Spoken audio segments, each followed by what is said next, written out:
And Chuck Connors was a wonderful guy to work with. Had a great sense of humor.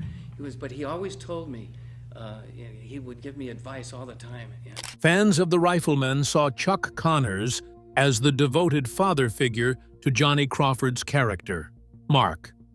On screen, their bond was strong, but behind the scenes, rumors swirled of real tension. What caused the rift?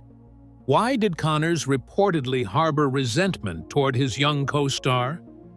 Join us as we uncover the truth behind the off-camera drama and explore why Connors may have disliked Crawford. The rumors. Speculation among fans led to rumors that Chuck Connors disliked Johnny Crawford, primarily based on Connors' behavior off-camera and early stories of intimidation and pranks during the filming of The Rifleman. These tales of conflict spread through gossip circles and online discussions, where some of Connors' fans perceived his tough love style as overly harsh, while Crawford's later comments highlighted the gap between the rumors and the truth. Although blogs dedicated to Cody and sensational YouTube videos exaggerated interpretations of Connors' actions, original sources suggest that these rumors stemmed more from misunderstandings of playful roughhousing and strict guidance rather than any real enmity. Rumors began to spread among visitors on set and background actors who saw Connors using rough language around 12-year-old Crawford, which led some to think that Connors was not happy about having a child co-star. Early fan discussions on platforms like Reddit included claims that Johnny's character somehow detracted from Connors' presence on screen, suggesting that Connors saw Crawford as a burden to the show's seriousness.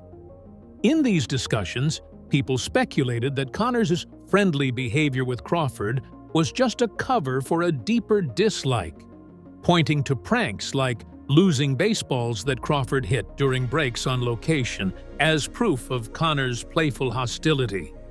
Consequently, by the late 2000s, these whispers had turned into a belief among some fans that Connors hated Crawford, a story that was echoed in online comment sections and casual chats. Some stories go way back to when Crawford first met Connors, where Crawford admitted he was really scared of Connors' strong presence and tough language. This quote was later used to fuel rumors of bad blood between them. When Crawford talked about his early auditions, he shared that he looked up to Connors, who was a former MLB player, but he also felt a bit intimidated by Connors' serious way of mentoring on set.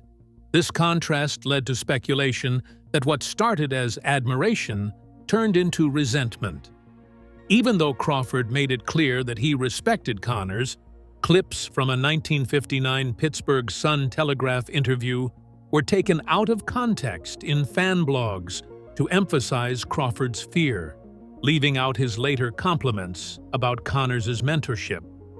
Because of this, those raw sound bites of fear were misrepresented, sparking the initial wave of hate rumors among early fans of the Western genre. Later, Facebook fan pages shared these claims along with childhood pictures of Crawford looking sad on set, which only added to the idea that Connors' pranks were cruel and fueled by disdain. As recently as June 2024, TikTok videos popped up, dramatizing the alleged abuse from Connors and asserting that new revelations had definitely confirmed the rumors, despite the lack of any solid proof beyond old stories. These posts gained traction in niche communities, playing on nostalgia for the Rifleman, and turning every instance of Connors' strict behavior into supposed evidence of a deep-rooted hatred. In the early 2020, niche entertainment websites started to embrace fan theories, churning out articles with eye-catching titles like "The Truth About Chuck Connors' Hatred for Johnny Crawford," that treated rumors as if they were facts.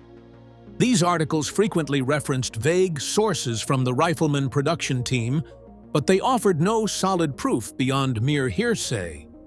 Gossip columns on retro TV blogs took the most outrageous claims, like Connors allegedly refusing to share meals with Crawford or purposely leaving him out of off-camera baseball games, and presented them as if they were first-hand accounts. There is no smoke without a fire. Likewise, rumors don't stem from lies alone, but truths. Certain behaviors of Connor has led to the ignition of these rumors. How did Connor display hate to Crawford? Chuck Connors didn't actually hate Johnny Crawford. Instead, he took on a tough, intimidating role around his young co-star that many saw as hostility. When the cameras weren't rolling, Connors was famous for his practical jokes, colorful language, and a love for roughhousing, which made Crawford feel uneasy and led fans to think Connors had it out for him. Connors built a reputation for being incorrigible, always plotting pranks on the cast and crew whenever the filming paused. He loved to catch young Johnny off guard with unexpected tricks, like swapping Crawford's costume for an adult's or hiding his script pages and insisting he repeat lines until he found them. While these antics were sometimes seen as mentorship, the distinction between guidance and torment got fuzzy when a 12-year-old co-star became the regular target. Connors also had a habit of using profanity around Crawford. The four-letter words that slipped from Connors' lips were a stark contrast to his on-screen fatherly demeanor, making Crawford and other young cast members feel uncomfortable. Fans later pointed to this as evidence that Connors truly disliked Crawford, rather than viewing it as part of his tough love approach. Johnny Crawford himself remembered that Connors enjoyed intimidating people, a revelation that sent chills down the spine of anyone who heard it. Every morning, Crawford would head to the set, curious about what prank or show of strength his co-star might pull off, a tension that lingered even during his initial read-through for the role of Mark McCain. Connors would take Crawford down to the ground, insisting that the young actor learn to stand up for himself, and would scold him whenever he flinched, an exercise that the older actor claimed was intended to build character, but only served to frustrate and scare Crawford. Crawford confessed to being really scared when he first found out he would be playing Connors' son, highlighting how Connors' towering presence and straightforward demeanor could be intimidating for a preteen thrown into the Hollywood scene. Connors' constant swearing around his 12-year-old co-star created an atmosphere that many viewed as unfriendly. By yelling curses when the cameras stopped rolling, he destroyed any sense of security and reminded Crawford that the actor portraying his TV father was not concerned with standard on-set behavior. Crawford later pointed out in interviews that hearing an adult male co-star shout profanity at him made him feel uneasy, yet fans twisted these stories into proof that Connors disliked him. In addition to pranks, Connors frequently made teasing comments about Crawford, sometimes ridiculing how the boy looked like a Hollywood kid whenever he attempted to act more grown-up. He would deliberately avoid making eye contact with Crawford between takes, a silent but significant action that left the young actor feeling diminished. Fans who learned about these events interpreted them as evidence of Connors' hidden hostility, overlooking that Crawford also described Connors's as a type of tough love rather than genuine ill will. Even though Connors and Crawford both loved baseball, there were times when Connors would lose the balls that Crawford hit during their lunchtime games. This would leave Crawford feeling frustrated and thinking that Connors was just messing with him. Onlookers often saw this as Connors getting a kick out of Crawford's embarrassment, not realizing it was just Connors being his competitive self. Fans who heard about Crawford's annoyance often thought that Connors was intentionally leaving him out of what should have been moments to bond over. Yet Crawford later admitted that those very games were what built the foundation of their friendship off-screen. Crawford shared that every day began with a knot in his stomach, dreading what kind of intimidating prank or stunt Connors would come up with next. Despite the warm scenes they filmed as Lucas and Mark McCain, the real Johnny often worried that Connor's unpredictable behavior off-camera would overshadow the warmth they portrayed on screen. While Crawford was frequently scared, he also had a tremendous admiration for Connors and looked up to him as an idol. This mix of fear and deep respect left both Crawford and the fans unsure if Connors genuinely disliked the boy or if he thought that being tough would better prepare Crawford for the entertainment industry. Crawford later reflected that Connors wasn't a good influence on him aside from his acting, highlighting how Connors' tough love approach often overshadowed any kindness he might have shown. Connors was adamant about treating Crawford like a normal boy, steering clear of any sort of pampering because he thought that kids in Hollywood needed to build resilience more than anything else.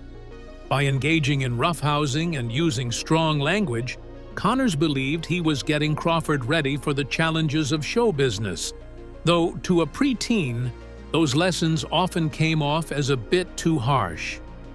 As time went on, Crawford grew to value Connors' teachings, even if they seemed a bit scary at first, and he kept a close friendship.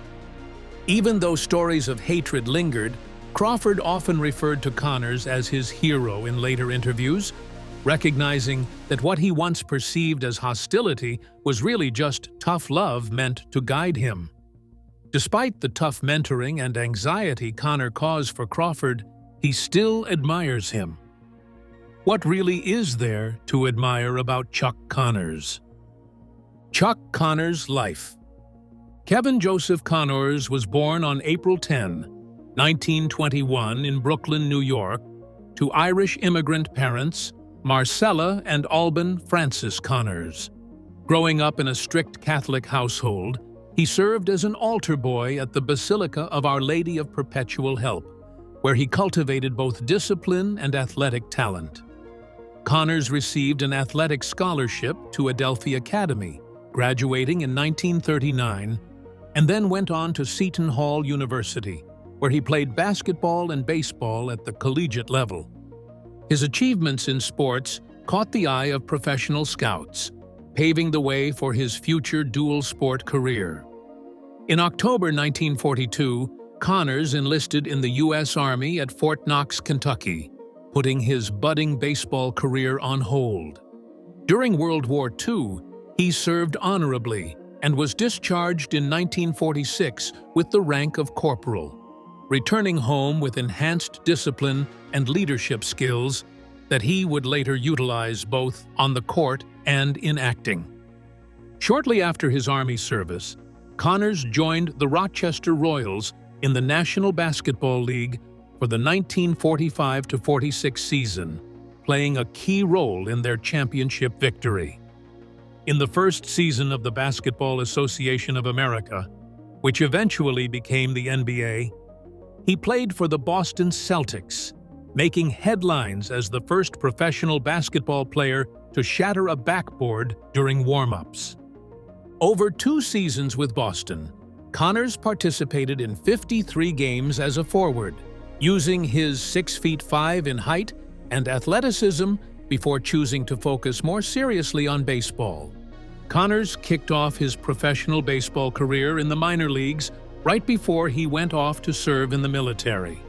In 1940, he had a short stint with the Brooklyn Dodgers minor league team, the Newport Dodgers, Northeast Arkansas League, but then took a break for the 1941 season.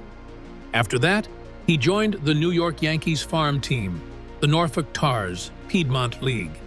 After World War II wrapped up, he got back into baseball with the Newport News Dodgers, Piedmont League in 1946, played for the Mobile Bears, Southern Association in 1947, and then moved up to the Montreal Royals. International League from 1948 to 1950.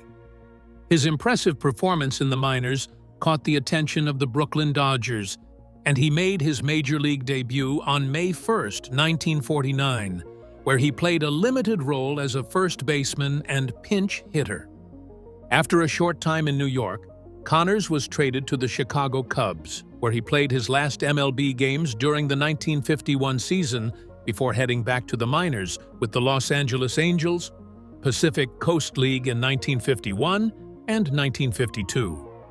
Connors' career MLB stats showed a .238 batting average, 2 home runs, and 18 runs batted in over his 1949 and 1951 seasons.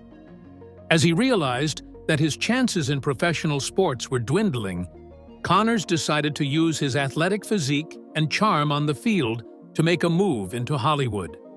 While he was playing baseball near Los Angeles, an MGM casting director noticed him and signed him up to play a police captain in the 1952 film Pat and Mike, starring Tracy and Hepburn. This initial role opened doors for him, leading to parts alongside big names. In 1953, he portrayed a rebellious Marine private in South Sea Woman with Burt Lancaster and had a supporting role as a football coach opposite John Wayne in Trouble Along the Way. His early film roles showcased his knack for taking on tough, authoritative characters, paving the way for his breakout in television. Connors kicked off his television career with a comedic role as Sylvester J. Superman in a 1955 episode of Adventures of Superman titled Flight to the North, where he showcased some unexpected comedic chops. In 1956, he took on the role of Lou Brissy in the Crossroads anthology series, portraying a wounded baseball hero on his journey to recovery, which allowed him to blend his sports background with acting. The next year, Disney cast him as Bern Sanderson in Old Yeller, solidifying his image as a strong father figure on screen. He also co-starred in The Hired Gun in 1957, adding Western roles to his film portfolio. Connors' career-defining moment came when he was cast as Lucas McCain in the ABC Western The Rifleman, which debuted in September 1958. The producers of 4-Star Television, including Dick Powell, Charles Boyer, Ida Lupino, and David Niven, chose Connors from a pool of 40 to 50 candidates, impressed by his work in Old Yeller and offering him a contract that included a 5% stake in the show. In The Rifleman, Connors played a widowed rancher raising his young son Mark McCain, played by Johnny Crawford, wielding a custom-modified .44-40 Winchester rifle to uphold peace and justice. The series quickly became a hit, ranking number 4 in Nielsen ratings during its first season and maintaining its status as a top-rated Western throughout its 5-year run, with 168 episodes airing before its cancellation in 1963. Connors emerged as a television icon, known for his blend of moral strength and compassion, and the rifle he carried became a cultural symbol. His Rifleman rifle was later showcased at the World Golf Hall of Fame. After The Rifleman, Connors found himself often cast as rugged, principled characters, appearing in films like Flipper in 1963 and Move Over, Darling alongside James Garner and Doris Day. He continued to star in westerns, including Arrest and Trial in 1963 to 64.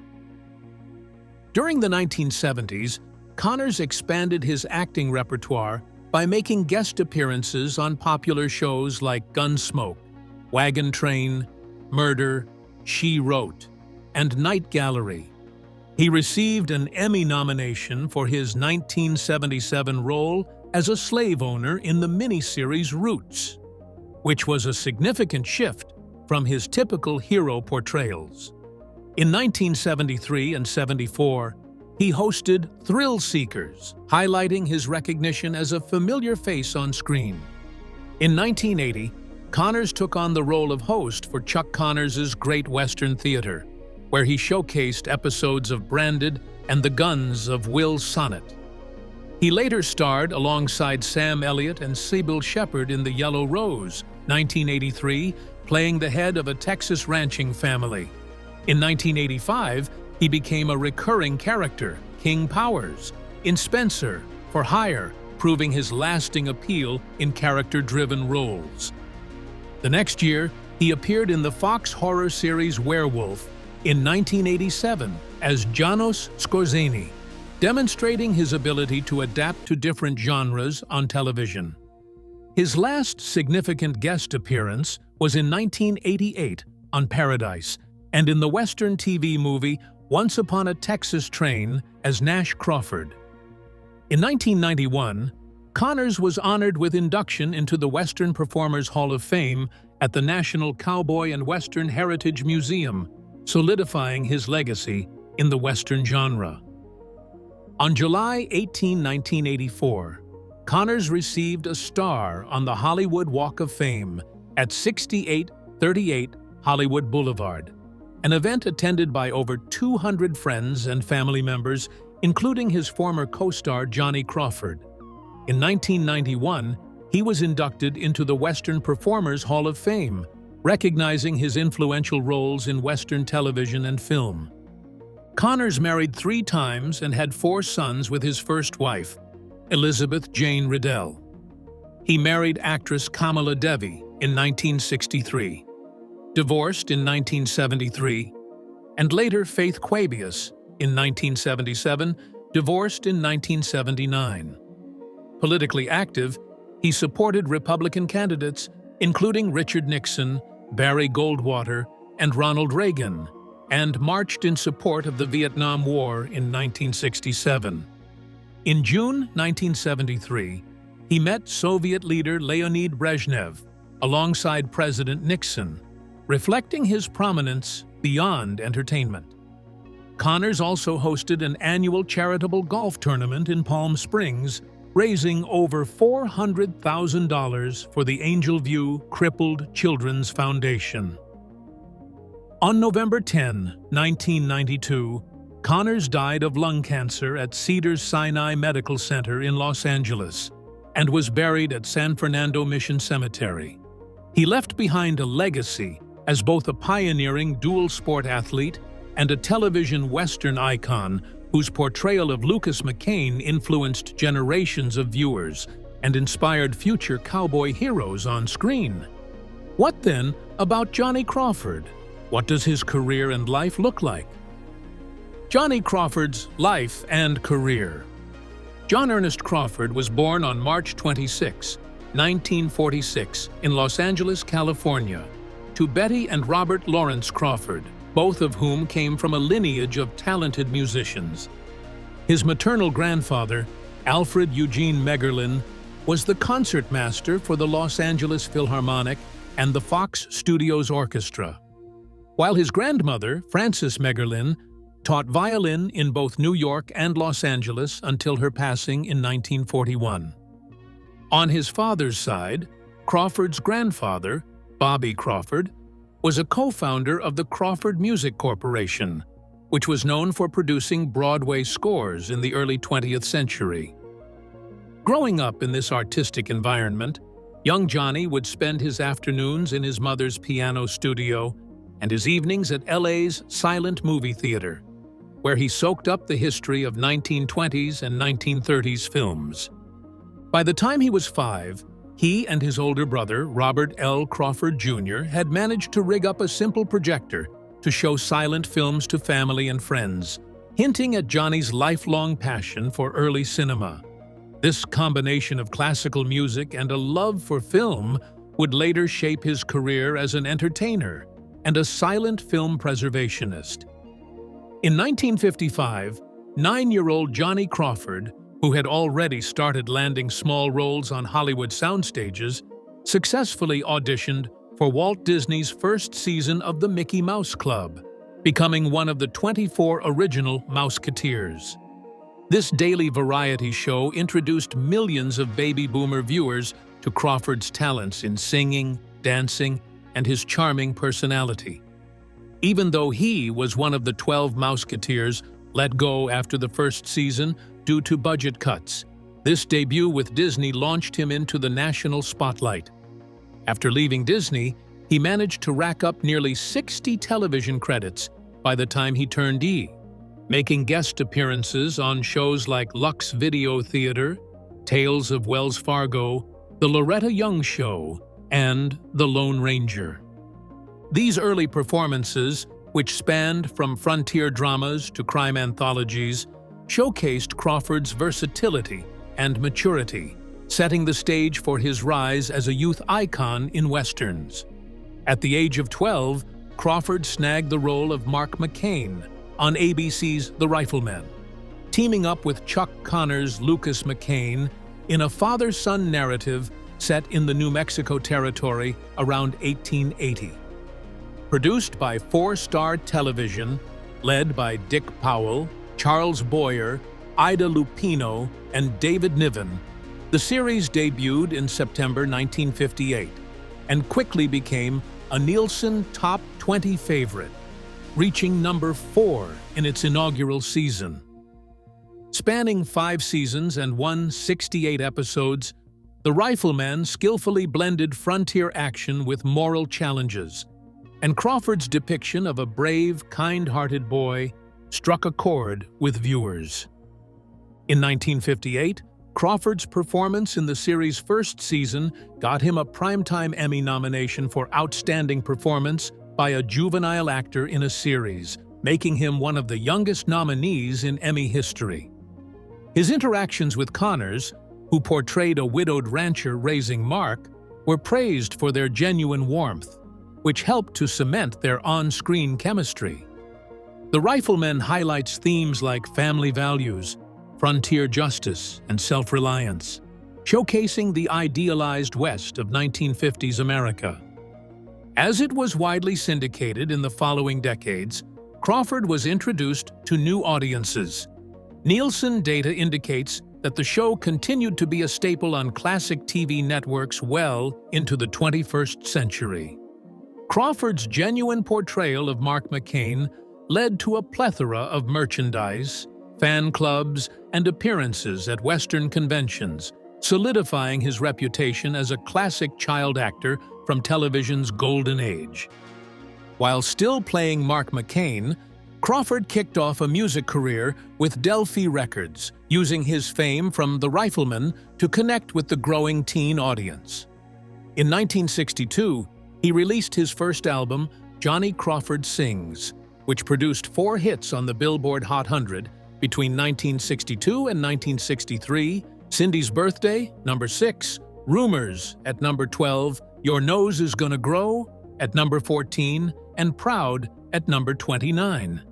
Cindy's Birthday became his signature song, getting a lot of radio play and promotional support on The Rifleman when he performed it as his character.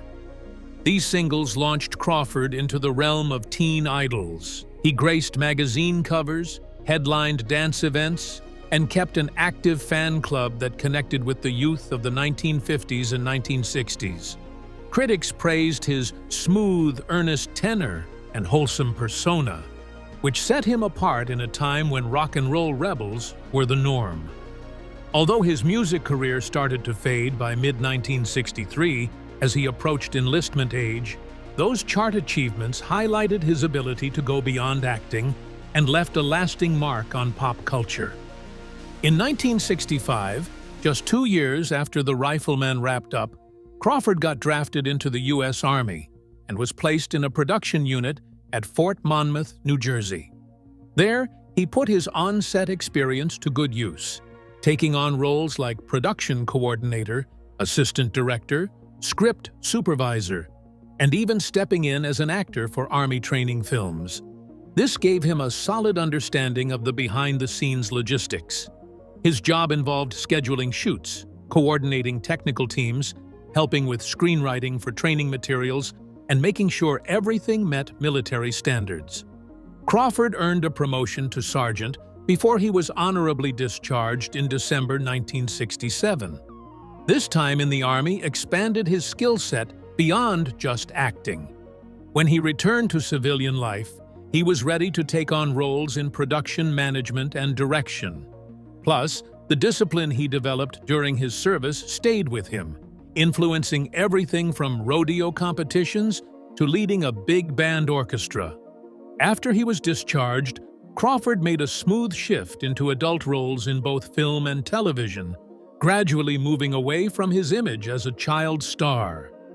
In 1966, he took on the role of a young ranch hand named Buck in Howard Hawks' Western El Dorado, which starred John Wayne and Robert Mitchum. This part allowed him to utilize his experience from the Rifleman while also showing his ability to hold his own alongside adult co-stars. That same year, he played Billy Tibbets in The Young Warriors, sharing the screen with James Stewart and Michael Rennie, where he displayed a brooding sensitivity that was a stark contrast to his earlier youthful innocence. In 1970, Crawford was featured in The Resurrection of Bronco Billy, a student film directed by John Longenecker that went on to win the 1971 Academy Award for Best Live-Action Short Film. His work with Longenecker, who was just starting out in his career as an editor, composer, and co-writer for John Carpenter, highlighted Crawford's eagerness to back up-and-coming filmmakers and to explore creative projects outside of Hollywood's mainstream. He also co-starred in The Naked Ape, a partially animated production by Hugh Hefner alongside Victoria Principal. Although the film didn't do well at the box office, it remains an interesting note in both of their careers. Throughout the 1970s, Crawford made guest appearances in feature films like Sky Bandits, further broadening his range beyond just westerns. Crawford had a consistent presence on TV throughout the 70s and 80s, making guest appearances on shows like Little House on the Prairie, where he featured in a special 90-minute episode alongside Burl Ives, as well as Murder, She Wrote, Hawaii, 5-0, Rawhide, The Donna Reed Show, Mr. Novak, Mr. Ed, The Big Valley, and Wagon Train. In 1977, he took on the role of a slave owner in the miniseries Roots, which earned him critical praise and an Emmy nomination for Outstanding Single Performance by a Supporting Actor. This role was a stark contrast to his previous characters, showcasing his dramatic versatility and his readiness to engage with socially relevant themes. From 1986 to 87, he portrayed the recurring character King Powers on Spencer for Hire and played Janos Scorzini in the Fox horror series Werewolf, highlighting his ability to adapt to action, crime, and genre shows. His last significant screen appearance was a cameo as silent film star William S. Hart in the 2019 Western Bill Tillman and the Outlaws, which was filmed close to his hometown of Santa Clarita. Even while his film career was taking off, Crawford had a deep love for Western culture and the early days of cinema. As a teenager, he became a member of the American Junior Rodeo Association, AJARA, and later got involved with the Professional Rodeo Cowboys Association, PRCA. He learned the art of trick roping from famous cowboys like Buster Trow, who taught him the butterfly technique, and Monty Montana, who showed him the flat loop. Throughout the 60s and into the early 70s, he participated in calf roping, steer wrestling, bronc riding, and bull riding at various rodeos in California, gaining admiration and respect from rodeo fans. At the same time, Crawford turned his early interest in silent films into a serious hobby. He built one of the largest private collections of silent shorts, lobby cards, and production stills in Hollywood, attended silent film festivals, and gave lectures on the history of early cinema. Starting in the 90s, he began performing live orchestral accompaniments for restored silent films at the Academy of Motion Picture Arts and Sciences, notably leading musicians during a 2006 screening of Chicago 1927, which received critical acclaim. His dedication earned him recognition from organizations like the Hollywood Heritage Museum, which acknowledged his efforts in preserving nitrate prints and rare artifacts for future generations. In 1992, inspired by his family's musical background and his own performance experience, Crawford established the Johnny Crawford Orchestra, JCO, a 12-piece band focused on authentically recreating the swing music of the late 1920s and 30s. The ensemble took pride in using original arrangements, wearing period costumes like black tailcoats and top hats, and incorporating dance hall choreography that transported audiences back to the Jazz Age. If you enjoyed this video, like and subscribe, and also click the next video shown on your screen.